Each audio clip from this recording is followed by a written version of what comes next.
மத்தியில் இருக்கும் ஏஜென்சிஸ், வருமானத்துறையா இருந்தாலும் சரி, இடியா இருந்தாலும் சரி, முழுக்க முழுக்க ஆளுங்கட்சி பாஜகவோட கைப்பாவை தான் செயல்படுறாங்க. அவங்க எப்பவுமே எதிர்கட்சியை தான் டார்கெட் பண்ணி இந்த மாதிரி பண்றாங்க. எங்கேயாவது ஒரு நாளாவது அவர்களுடைய கட்சி சார்ந்தவர்களோ அவருடைய கூட்டணி கட்சி சார்ந்தவர்களோ இந்த மாதிரி நடவடிக்கை எடுத்ததா செய்தியே இருக்காது. அதுவும் தேர்தலுக்கு 2 நாளைக்கு முன்னாடி ஒரு வேட்பாளர், அதுவும் ஒரு மாநில தலைவர், அதுக்கப்புறம் எங்களுடைய எதிர்கட்சி தலைவர் வர அன்னைக்கு இப்படி பண்றாங்கன்னா அவங்க உள்நோக்கத்தோட தான் பண்றாங்க. நடக்கலையா? அண்ணாமலை என்ன சொல்றாருன்னா, பிரச்சாரத்துக்கு போக நடக்கவே இல்லைன்னு எல்லா அதிகாரிகளோட நடவடிக்கையெல்லாம் அண்ணாமலைக்கு தெரிஞ்சதுன்னா அப்புறம் என்ன அந்த அரசாங்கம்? அண்ணாமலை ஒரு எம்பி கூட கிடையாது, ஒரு எம்எல்ஏ கிடையாது, ஒரு மந்திரி கிடையாது, ஒரு கட்சியில ஒரு பிரதிநிதி. அவருக்கு போய் அதிகாரிகள் போறாங்களா இல்லையான்றது அவருக்கு அந்த விஷயம் தெரிஞ்சதுனாக்க இந்த கவர்மெண்ட் என்ன நியாயமா நடந்துக்கிட்டா இல்ல முழுக்க முழுக்க ஆளுங்கட்சியோட கைப்பாவே நடக்குதுன்னா இது வேற சாட்சியே தேவையில்லையே. ராகுல் காந்தி பிரச்சாரத்துக்கு வந்திருக்காரு, மாநில தலைவர் போகல, பிரச்சாரத்துக்கு அதான் போக விடாம இருக்கிறதுக்கு தான் இந்த மாதிரி ஒரு முயற்சி நடந்திருக்கிறதா நாங்க கருதுறோம். கலந்துக்கவே இல்ல. முதல்வருடைய டூர் ப்ரோக்ராம் வேற. எங்களுடைய கட்சி தலைவர் திரு மல்லிகார்ஜுன் கார்கேயும் முதல்வர் அவர்களும் நேற்று ஒசூர் ஒன்னா ஒரே மேடையில் பேசியிருக்காங்க.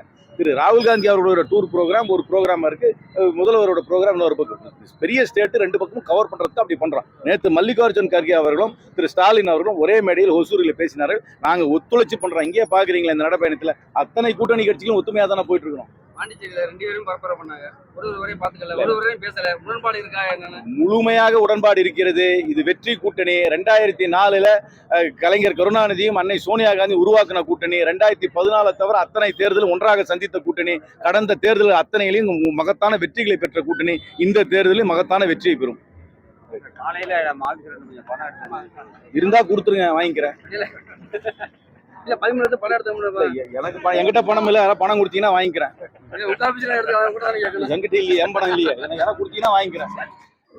மத்தியில் இருக்கும் ஏஜென்சிஸ், வருமானத்துறையா இருந்தாலும் சரி, இடியா இருந்தாலும் சரி, முழுக்க முழுக்க ஆளுங்கட்சி பாஜகவோட கைப்பாவை தான் செயல்படுறாங்க. அவங்க எப்பவுமே எதிர்கட்சியை தான் டார்கெட் பண்ணி இந்த மாதிரி பண்றாங்க. எங்கேயாவது ஒரு நாளாவது அவர்களுடைய கட்சி சார்ந்தவர்களோ அவருடைய கூட்டணி கட்சி சார்ந்தவர்களோ இந்த மாதிரி நடவடிக்கை எடுத்ததா செய்தியே இருக்காது. அதுவும் தேர்தலுக்கு 2 நாளைக்கு முன்னாடி ஒரு வேட்பாளர், அதுவும் ஒரு மாநில தலைவர், அதுக்கப்புறம் எங்களுடைய எதிர்கட்சி தலைவர் வர அன்னைக்கு இப்படி பண்றாங்கன்னா அவங்க உள்நோக்கத்தோட தான் பண்றாங்க. நடக்கலையா? அண்ணாமலை என்ன சொல்றாருன்னா, பிரச்சாரத்துக்கு போக நடக்கவே இல்லைன்னு எல்லா அதிகாரிகளோட நடவடிக்கையெல்லாம் அண்ணாமலைக்கு தெரிஞ்சதுன்னா அப்புறம் என்ன அந்த அரசாங்கம்? அண்ணாமலை ஒரு எம்பி கூட கிடையாது, ஒரு எம்எல்ஏ கிடையாது, ஒரு மந்திரி கிடையாது, ஒரு கட்சியில ஒரு பிரதிநிதி. அவருக்கு போய் அதிகாரிகள் போறாங்களா இல்லையான்றது அவருக்கு அந்த விஷயம் தெரிஞ்சதுனாக்க இந்த கவர்மெண்ட் என்ன நியாயமா நடந்துக்கிட்டா இல்ல முழுக்க முழுக்க ஆளுங்கட்சியோட கைப்பாவே நடக்குதுன்னா இது வேற சாட்சியே தேவையில்லையே. ராகுல் காந்தி பிரச்சாரத்துக்கு வந்திருக்காரு, மாநில தலைவர் போகல, பிரச்சாரத்துக்கு அதான் போக விடாம இருக்கிறதுக்கு தான் இந்த மாதிரி ஒரு முயற்சி நடந்திருக்கிறதா நாங்க கருதுறோம். கலந்துக்கவே இல்ல. முதல்வருடைய டூர் ப்ரோக்ராம் வேற. எங்களுடைய கட்சி தலைவர் திரு மல்லிகார்ஜுன் கார்கேயும் முதல்வர் அவர்களும் நேற்று ஒசூர் ஒன்னா ஒரே மேடையில் பேசியிருக்காங்க. திரு ராகுல் காந்தி அவர்களோட டூர் ப்ரோக்ராம் ஒரு ப்ரோக்ராம் இருக்கு, முதல்வரோட ப்ரோக்ராம் இன்னொரு பக்கம். பெரிய ஸ்டேட் 2 பக்கமும் கவர் பண்றதுக்கு அப்படி பண்றோம். நேற்று மல்லிகார்ஜுன் கார்கே அவர்களும் திரு ஸ்டாலின் அவர்களும் ஒரே மேடையில் ஒசூரில் பேசினார்கள். நாங்க ஒத்துழைச்சு பண்றோம். இங்கே பாக்குறீங்களா இந்த நடைப்பயணத்துல அத்தனை கூட்டணி கட்சிகளும் ஒத்துமையா தானே போயிட்டு இருக்கோம். பாண்டிச்சேரியில 2 பேரும் பரப்புரை பண்ணாங்க, ஒருவரையும் பாத்துக்கல, ஒருவரையும் பேசல. உடன்பாடு இருக்கா? என்னன்னு முழுமையாக உடன்பாடு இருக்கிறது. இது வெற்றி கூட்டணி. 2004 கலைஞர் கருணாநிதியும் அன்னை சோனியா காந்தி உருவாக்கின கூட்டணி. 2014 தவிர அத்தனை தேர்தலும் ஒன்றாக சந்தித்த கூட்டணி. கடந்த தேர்தல் அத்தனையிலையும் மகத்தான வெற்றிகளை பெற்ற கூட்டணி. இந்த தேர்தலில் மகத்தான வெற்றியை பெறும். காலையில இருந்தா கொடுத்துருங்க, வாங்கிக்கிறேன்.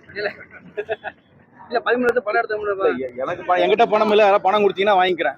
எடுத்து என்கிட்ட இல்லையே, என் பணம் இல்லையே, எனக்கு கொடுத்தீங்கன்னா வாங்கிக்கிறேன்.